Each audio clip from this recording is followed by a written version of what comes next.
Hi friends, welcome to Kavitha logs and tips. ಎಲ್ಲ ಹೇಗಿದ್ದೀರಾ friends? ಎಲ್ಲ ಚೆನ್ನಾಗಿದ್ದೀರಾ ಅಂತ ನಾನು ತಿಳಿದಿದ್ದೀನಿ. ನೋಡಿ ಫ್ರೆಂಡ್ಸ್, ನಾನು ನಿಮಗೋಸ್ಕರ ಕೆಲವೊಂದು ಒಳ್ಳೆ ಟಿಪ್ಸ್ನ ತಂದಿದ್ದೀನಿ. ಈ ಥರ ಟಿಪ್ಸ್ನ ನೀವು ಮನೆಯಲ್ಲಿ ಬಳಸೋದ್ರಿಂದ ನಿಮಗೆ ತುಂಬಾ ಉಪಯೋಗ ಆಗ್ಬೋದು ಅಂತ ತಿಳಿದು ನಾನು ಈ ಟಿಪ್ಸ್ನ ನಿಮಗೆ ತಿಳಿಸ್ಕೊಡ್ತಾ ಇದ್ದೀನಿ. ನೋಡಿ, ಮೊದಲನೇದಾಗಿ ನಾನು ನಿಮಗೆ ಒಂದು ಟಿಪ್ಸ್ ತೋರಿಸ್ಕೊಡ್ತೀನಿ.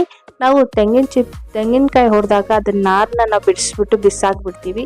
ಯಾವುದೇ ಕಾರಣಕ್ಕೂ ನೀವು ಬಿಸಾಡೋಕ್ಕೆ ಹೋಗಬೇಡಿ. ಬೇಸಿಗೆ ಕಾಲ ಬಂದಿದೆ, ಗಿಡಕ್ಕೆ ತುಂಬ ಹೊತ್ತು ತೇವಾಂಶ ಇರಬೇಕಂದ್ರೆ ನೀವು ಈ ಥರ ತೆಂಗಿನ ನಾರು ಹಾಕ್ಬಿಟ್ಟು ಮತ್ತೆ ನೀರು ಹಾಕಿದ್ದೀರಂದ್ರೆ ಅಂತೂ ತುಂಬ ಹೊತ್ತು ತೇವಾಂಶ ಹಂಗೆ ಇರುತ್ತೆ, ತುಂಬ ಫ್ರೆಶ್ ಆಗಿರುತ್ತೆ ಗಿಡಗಳು ಸಹ. ಅಷ್ಟೇ, ನೀವು ಒಂದ್ಸಲ ಟ್ರೈ ಮಾಡಿ. ಮತ್ತು ನೋಡಿ, ನೆಕ್ಸ್ಟ್ ಟಿಪ್ ನಾನು ನಿಮಗೆ ತೋರಿಸ್ಕೊಡ್ತಾ ಇದ್ದೀನಿ. ಈ ಥರ ವ್ಯಾಸ್ಲೈನ್ನ ನಾವೇನು ಮಾಡ್ತೀವಿ, ಬರೀ ತಲೆನೋವು ಮತ್ತು ನೆಗಡಿಗೆ ಮಾತ್ರ ಬಳಸ್ತೀವಲ್ಲ, ಆ ಥರ ಇಲ್ದಿರ ನೋಡಿ, ಈ ಥರ ಎಲ್ಲಾದರೂ ಗಾಯ ಆಗಿದ್ರೆ ಅದ್ರ ಮೇಲೆ ಹಚ್ಚೋದ್ರಿಂದ ಗಾಯ ಬೇಗ ವಾಸಿ ಆಗುತ್ತೆ. ಮತ್ತು ನಮ್ಮ ಕಾಲಲ್ಲಿ ಕ್ರ್ಯಾಕ್ಸ್ ಬಂದ್ಬಿಟ್ಟಿರುತ್ತಲ್ಲ, ತುಂಬಾ ಹೊಡೆದಿದೆ ಅನ್ನೋರು ನೋಡಿ, ಕಲ್ಲುಪ್ಪು ಹಾಕ್ಬಿಟ್ಟು 1 ಅವರ್ ಹಾಗೆ ನೆನೆಸಿಟ್ಬಿಟ್ಟು ನಿಮ್ಮ ಕಾಲನ್ನ ಸ್ವಲ್ಪ ಚೆನ್ನಾಗಿ ವಾಶ್ ಮಾಡಿದ್ದಾದ್ಮೇಲೆ ನೀವು ಇದನ್ನು ಹಚ್ಚಿದ್ದೀರಂದರೆ ತುಂಬಾ ಬೇಗ, ಎಷ್ಟೇ ಕ್ರ್ಯಾಕ್ಸ್ ಇದ್ರೂ ತುಂಬಾ ಬೇಗ ಕ್ಲಿಯರ್ ಆಗುತ್ತೆ. ಒಂದ್ಸಲ ನೀವು ಟ್ರೈ ಮಾಡಿ ನೋಡಿ. ಮತ್ತು ನೋಡಿ, ನೆಕ್ಸ್ಟ್ ಟಿಪ್ಪು, ನಮ್ಮ ಮನೆಯಲ್ಲಿ ಜಿರಳೆಗಳು ತುಂಬ ಇದೆ ಅನ್ನೋರು ತುಂಬ ಜನ ಕಮೆಂಟ್ ಮಾಡಿ ಹೇಳಿದ್ದಾರೆ, ಜಿರಳೆಗಳಿಗೆ ಯಾವುದಾದ್ರೂ ಟಿಪ್ಸ್ ಇದ್ದರೆ ಹೇಳಿ ಅಂತ.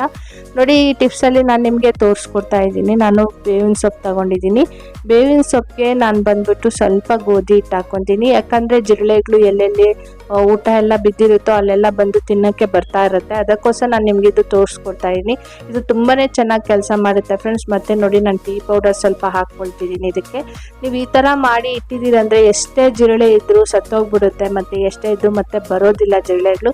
ನೀವೊಂದ್ಸಲ ಟ್ರೈ ಮಾಡಿ ನೋಡಿ. ಮತ್ತು ನೋಡಿ, ಇದಕ್ಕೆ ಬೋರಿಕ್ ಪೌಡರ್, ಮೇನ್ ಬಂದ್ಬಿಟ್ಟು ಇದಕ್ಕೆ ಬೋರಿಕ್ ಪೌಡರ್ ಅಂತ ಹಾಕ್ತಿದ್ದೀನಿ. ಇದು ಬಂದ್ಬಿಟ್ಟು ಇದು ಹಾಕೋದ್ರಿಂದ ಮೆಡಿಕಲ್ ಸ್ಟೋರಲ್ಲಿ ಆಗ್ಬೋದು, ಮಾಮೂಲಿ ಕೆಲವೊಂದು ಶಾಪ್ಸಲ್ಲಿ ಇದು ಸಿಗುತ್ತೆ. ಈ ಥರ ನೀವು ತಗೊಂಬಂದು ನೋಡಿ, ಅದರಲ್ಲಿ ಸ್ವಲ್ಪ ಹಾಕ್ಕೊಂಬಿಟ್ಟು ಮತ್ತೆ ನಾನು ಇದಕ್ಕೆ ಸ್ವಲ್ಪ ಅಡುಗೆ ಸೋಡಾ ಹಾಕ್ಕೊತೀನಿ. ಈ ಎಲ್ಲ ಇಂಗ್ರೀಡಿಯೆಂಟ್ನ ನೀವೇನು ಮಾಡಬೇಕು, ಚೆನ್ನಾಗಿ ಚಪಾತಿ ಹಿಟ್ಟು ಮಿಕ್ಸ್ ಮಾಡ್ಕೊಳ್ತೀರಲ್ಲ, ಅದೇ ಥರ ಮಿಕ್ಸ್ ಮಾಡ್ಕೊಂಬಿಟ್ಟು ಇದನ್ನು ಚಿಕ್ಕ ಚಿಕ್ಕ ಉಂಡೆ ಥರ ಮಾಡ್ಕೊಬೇಕಾಗತ್ತೆ ಫ್ರೆಂಡ್ಸ್. ನೋಡಿ, ಸ್ವಲ್ಪ ಸ್ವಲ್ಪ ನೀರು ಹಾಕ್ಕೊಂಡು ನಾನು ಮಿಕ್ಸ್ ಮಾಡ್ಕೊಳ್ತಾ ಇದ್ದೀನಿ. ನೋಡಿ, ತುಂಬಾ ಜಿರಳೆಗಳಿದೆ ಅಂದವರು ತುಂಬ ಜನ ಕಮೆಂಟ್ ಮಾಡಿದ್ದಾರೆ, ಜಿರಳೆ ಓಡಿಸೋದಕ್ಕೆ ಏನಾದರೂ ಇದ್ದರೆ ಹೇಳಿ ಅಂತ. ನೋಡಿ, ಅವ್ರಿಗೋಸ್ಕರ ಈ ವಿಡಿಯೋನ ಮಾಡಿದ್ದೀನಿ ನಾನು. ನೋಡಿ, ಇದು ತುಂಬಾ ಚೆನ್ನಾಗಿ ಕೆಲಸ ಮಾಡುತ್ತೆ. ಒಂದ್ಸಲ ಟ್ರೈ ಮಾಡಿ ನೋಡಿ, ನಿಮಗೆ ಗೊತ್ತಾಗುತ್ತೆ. ಜಿರಳೆಗಳು ಜಾಸ್ತಿ ಇದೆ ಅನ್ನೋರಿಗೆಲ್ಲನೂ ಇದು ತುಂಬಾ ಚೆನ್ನಾಗಿ ಕೆಲಸ ಮಾಡುತ್ತೆ ಫ್ರೆಂಡ್ಸ್. ಎಷ್ಟೇ ಜಿರಳೆ ಇದ್ರೂ ತುಂಬ ಹೊಟ್ಟೋಗ್ಬಿಡುತ್ತೆ. ನೀವೊಂದ್ಸಲ ಟ್ರೈ ಮಾಡಿ ನೋಡಿ, ಆಮೇಲೆ ಕಮೆಂಟ್ ಸೆಕ್ಷನಲ್ಲಿ ಕಮೆಂಟ್ ಮಾಡಿ ಹೇಳಿ ಫ್ರೆಂಡ್ಸ್. ನೋಡಿ, ನಿಮಗೆ ನಾನು ಮಾಡಿರೋ ವಿಡಿಯೋ ಇಷ್ಟ ಆಗಿದೆ, ಪ್ಲೀಸ್ ಲೈಕ್ ಕೊಡೋದು ಮಾತ್ರ ಮರಿಬೇಡಿ. ಅದೇ ಥರ ನನ್ನ ಚಾನಲ್ನ ಸಪೋರ್ಟ್ ಮಾಡಿ ಫ್ರೆಂಡ್ಸ್. ನೋಡಿ, ಇದನ್ನು ಚಿಕ್ಕದಾಗಿ ಈ ಥರ ಉಂಡೆ ಕಟ್ಬಿಟ್ಟು ನೀವೇನು ಮಾಡಬೇಕಂದ್ರೆ, ಎಲ್ಲೆಲ್ಲಿ ಜಿರಳೆ ಬರುತ್ತೆ ಅನಿಸುತ್ತೆ ಅಂದರೆ ಗ್ಯಾಸ್ ಸ್ಟವ್ ಹತ್ರ ಆಗ್ಬೋದು ಅಥವಾ ಶಿಂಕ್ ಹತ್ರ, ನಿಮಗೆ ಗೊತ್ತಿರುತ್ತಲ್ವ ಎಲ್ಲೆಲ್ಲಿ ಜಿರಳೆ ಬರುತ್ತೆ ಅಂತ. ಆ ಥರ ಪ್ಲೇಸಲ್ಲೆಲ್ಲ ನೀವೇನು ಮಾಡಬೇಕಂದ್ರೆ ಅದನ್ನೆಲ್ಲ ಒಂದೊಂದು ಉಂಡೆನ ನೀವು ಅದನ್ನು ಅಲ್ಲಿ ಇಡಬೇಕಾಗತ್ತೆ. ಅಲ್ಲಿ ಇಡೋದ್ರಿಂದ ಏನಾದ್ರು ತಿನ್ನೋಕ್ಕೆ ಬರುತ್ತಲ್ವ, ಎಲ್ಲ ಸತ್ತೋಗ್ಬಿಡುತ್ತೆ. ಒಂದ್ಸಲ ನೀವು ಟ್ರೈ ಮಾಡಿ ನೋಡಿ. ನೋಡಿ, ಗ್ಯಾಸ್ ಸ್ಟವ್ ಹತ್ರ ಆಗ್ಬೋದು ಅಥವಾ ಮೇನ್ ಬಂದ್ಬಿಟ್ಟು ಶಿಂಕ್ ಹತ್ರ, ನೋಡಿ ಮಿಕ್ಸಿ ಜಾರ್ ಹತ್ರ, ಎಲ್ಲೆಲ್ಲಿ ಇರುತ್ತೆ ಅನಿಸುತ್ತೋ ನಿಮಗೆ ಅಲ್ಲೆಲ್ಲ ನೀವು ಹತ್ರ ಇಟ್ಟರೆ ಅದು ಸತ್ತೋಗ್ಬಿಡುತ್ತೆ. ಮತ್ತು ನೋಡಿ, ಈ ಥರ ಟ್ಯಾಬ್ಲೆಟ್ಸ್ ಪೇಪರ್ಸ್ ಎಲ್ಲ ನಾವೇನು ಟ್ಯಾಬ್ಲೆಟ್ಸ್ನ ಓಲ್ಡ್ ಟ್ಯಾಬ್ಲೆಟ್ಸ್ನೆಲ್ಲ ನಾವು ಬಿಸಾಕ್ಬಿಡ್ತೀವಿ, ಹಳೆ ಟ್ಯಾಬ್ಲೆಟ್ನ ಎಕ್ಸ್ಪೈರ್ಡ್ ಆಗಿರೋದನ್ನ. ಅದನ್ನು ನೋಡಿ, ನೀವು ಈ ಥರ ಚೆನ್ನಾಗಿ ಕುಟ್ಕೊಂಡ್ಬಿಟ್ಟು, ಇದು ತುಂಬಾ ಉಪಯೋಗ ಆಗುತ್ತೆ ನಿಮಗೆ. ಒಂದು ಪೇಪರಲ್ಲಿ ಹಾಕಿ ಚೆನ್ನಾಗಿ ಅದನ್ನು ಕುಟ್ಕೊಂಡ್ಬಿಡಿ. ಆ ಪೌಡರ್ನ ನೀವೇನು ಮಾಡಬೇಕಂದ್ರೆ ನಾನು ನಿಮಗೆ ಹೇಳ್ತೀನಿ, ಇದು ತುಂಬಾ ಉಪಯೋಗ ಆಗುತ್ತೆ ಫ್ರೆಂಡ್ಸ್. ನೀವು ಯಾವುದೇ ಕಾರಣಕ್ಕೂ ಟ್ಯಾಬ್ಲೆಟ್ಸ್ನ ಬಿಸಾಡೋಕ್ಕೆ ಹೋಗಬೇಡಿ, ಎಕ್ಸ್ಪೈರ್ಡ್ ಆಗಿರೋದನ್ನ.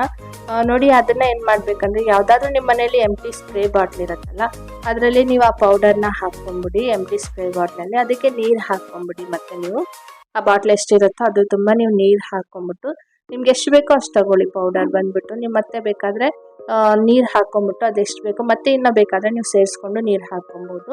ನೋಡಿ, ಈ ಸ್ಪ್ರೇ ಬಾಟ್ಲಲ್ಲಿ ನಾನು ನೀರು ಹಾಕ್ಬಿಟ್ಟು ಇದನ್ನು ನಾನು ಯಾವ ಥರ ಬಳಸ್ತೀನಂದರೆ, ನಿಮ್ಮ ಮನೆಯಲ್ಲಿ ಕನ್ನಡಿ ಆಗಿರ್ಬೋದು, ಬಚ್ಚಲಲ್ಲಿ ಅದ್ರ ಮೇಲೆ ಬ್ಯಾಕ್ಟೀರಿಯಾಸ್ ಎಲ್ಲ ಇರುತ್ತಲ್ಲ, ಅದೆಲ್ಲ ಸತ್ತೋಗೋದಕ್ಕೆ ಎಲ್ಲ ತುಂಬಾ ಒಳ್ಳೆ ರೀತಿ ಕೆಲಸ ಮಾಡುತ್ತೆ. ಕನ್ನಡಿ ಕ್ಲೀನ್ ಮಾಡ್ಕೋಬೋದು.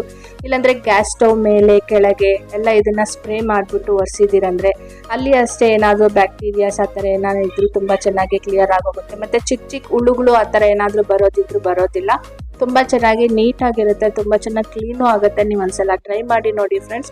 ನಾನು ಮಾಡಿರೋ ವಿಡಿಯೋ ಇಷ್ಟ ಆಗಿದೆ, ಪ್ಲೀಸ್ ಲೈಕ್ ಕೊಡೋದು ಮಾತ್ರ ಮರಿಬೇಡಿ.